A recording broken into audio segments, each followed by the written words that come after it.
Chocolate cheese cake. कोई भी dark chocolate cookies ले लीजिएगा, उसको हम फूड प्रोसेसर में डाल देंगे।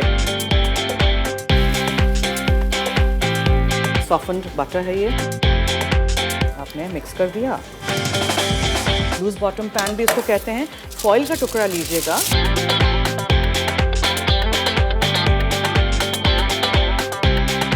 क्रीम चीज़ ले लेते हैं। चीनी है 1 कप।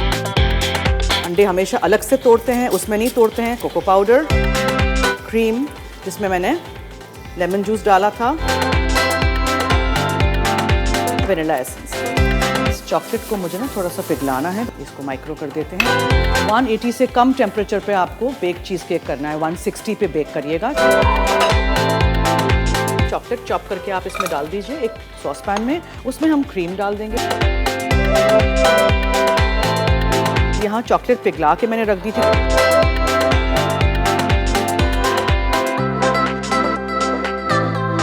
जब आप चीज़ केक बेक करें कि अगर आपने उसको ज़्यादा ओवरबीट किया होगा तो फिर भी उसमें क्रैक्स आने का खदशा है। और इसको आपने 1 घंटा बेक करना है, फिर आपने उसको 2-3 घंटे उसी में ठंडा होने देना है।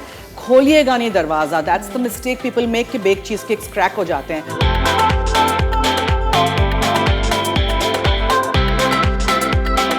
इसको हम फ्रिज में रख देंगे, उसको बिल्कुल ठंडा करेंगे ताकि फिर हम पाइपिंग बैग में डाल के इसको ऊपर कुछ पाइप कर सकें।